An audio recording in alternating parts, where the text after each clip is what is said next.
Top quality और consistent performance के लिए सिर्फ सिल्वर पंप्स एंड मोटर्स, नाम याद रखना। શું તમે તો તમારા હસબન્ડના પર્સમાંથી ચોરી છુપેથી પૈસા નથી કાઢતા ને? જો આવું કરતા હોય તો સાવધાન થઈ જજો, કેમ કે આજનો આ કેસ તમારા માટે જ છે.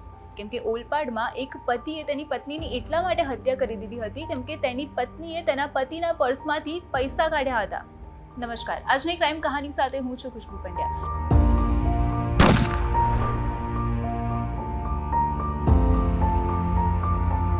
પેલી કહેવત છે ને, પૈસો મારો પરમેશ્વર ને હું પૈસાનો દાસ. આ કદાચ આ સિચ્યુએશન માટે જ બની હશે કેમ કે 100-200 રૂપિયા માટે પોતાના દુશ્મન બની ગયા.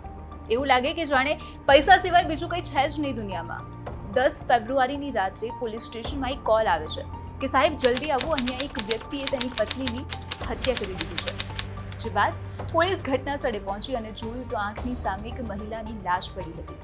આ મહિલાનું નામ હતું હીરાબાઈ, જે 4 બાળકોની માતા હતી અને હવે તેના ગયા પછી તેના બાળકોના માથેથી માતાની છત્રછાયા છીનવાઈ ગઈ હતી.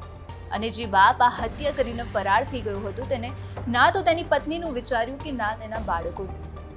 પણ સવાલ એ હતો કે આખરે એવું તો શું થયું કે તેને હત્યા જેટલું મોટું પગલું ભરી લીધું. તો આમ તો કહેવાય છે કે પતિ પત્નીના સંબંધ રથના પૈડા જેવા હોય છે, કેમ કે વિશ્વાસ પર સંબંધો ટકેલા હોય છે, પણ આ વિશ્વાસની ડોર આ ઘરમાં કદાચ કાચી પડી ગઈ હતી. અશોક તેની પત્ની હીરાબાઈ અને 4 સંતાનો સાથે રહેતો હતો.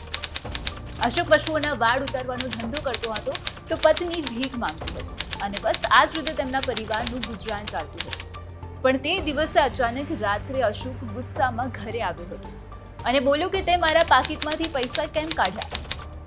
બસ આટલું બોલીને ચાલુ થયેલી બોલાચાલી એટલી ઉગ્ર બની ગઈ કે અશોકે રૂમમાં પડેલી છરી ઉઠાવી લીધી અને ફરીથી એ જ વસ્તુ બોલ્યો કે મારા પાકીટમાંથી તે પૈસા કેમ લીધા. તે વખતે ઘરમાં તેમની મોટી દીકરી હાજર હતી. તે વચ્ચે પડી, પણ તેઓના માથે ગુસ્સાનું એવું ભૂત સવાર હતું કે તેમને કંઈ જ ન દેખાતું, ના તો કંઈ સંભળાયું.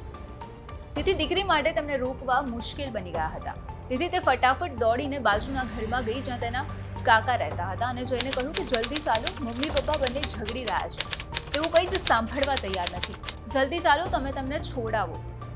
દીકરીના શબ્દોમાં ચિંતા હતી, ડર હતો કે શું થશે આગળ. અને આ વિચારોની વચ્ચે જ્યારે તેઓ તેના ઘર પાસે પહોંચ્યા ત્યારે પરિસ્થિતિ હાથમાંથી જતી રહી હતી, કેમ કે તેની સામે તેની માતાની લાશ પડી હતી. આખા ઘરમાં બસ લોહીની નદીઓ દેખાઈ રહી હતી અને તેની વચ્ચે હાથમાં છરી પકડીને ઊભેલો તેનો બાપ. જ્યારે અશોકે આજુબાજુમાં લોકોને જોયા તો તે ડરી ગયો અને ત્યાંથી ભાગી ગયો. બાદ હોસ્પિટલમાં ફોન કરવામાં આવ્યો, એમ્બ્યુલન્સ આવી, પણ ત્યાં સુધીમાં હીરાબાઈનું મૃત્યુ થઈ ચૂક્યું હતું. ડોક્ટરે કહ્યું કે ગળાના ભાગમાં તીક્ષ્ણ હથિયાર વાગવાથી તેમનું મૃત્યુ થઈ ગયું હતું. જે બાદ પોલીસ ઘટનાસ્થળે પહોંચી તપાસ હાથ ધરી. આરોપી અશોક પત્નીના મોતથી ગભરાઈને ભાગી છૂટ્યો હતો. તેને પકડવા માટે પોલીસે એક ટીમ બનાવી તપાસ હાથ ધરી. જે બાદ તેમને એક બાતમી મળી કે આરોપી અશોક મહારાષ્ટ્રના નવાપુર ખાતે છે. બાતમીના આધારે ઓલપાડ પોલીસ મહારાષ્ટ્રના નવાપુર ખાતે પહોંચી અને આરોપી અશોકની ધરપકડ કરી દીધી. પણ આખરે તેને કરેલા કર્મોનું ફળ તેને તો ભોગવવાનું થયું જ, પણ તેના 4 બાળકો પણ નોંધારા થયા. તેમના માથેથી માતા પિતા બંનેની છત્રછાયા છીનવાઈ ગઈ, કેમ કે અશોકે જે ગુનો કર્યો હતો તેની સજા તેને મળવાની હતી. પણ સવાલ અહીંયા એ થાય કે શું ખરેખર કોઈ વ્યક્તિ આટલી નાની બાબતે પોતાની પત્નીની હત્યા કરી શકે? અને જો ખરેખર હા, તો હવે પત્નીઓએ ખાસ સાચવવાની જરૂર છે. તો અત્યારે ક્રાઇમ કહાનીમાં બસ આટલું જ. આપણે ફરી મળીશું એક નવી કહાની સાથે. નમસ્કાર.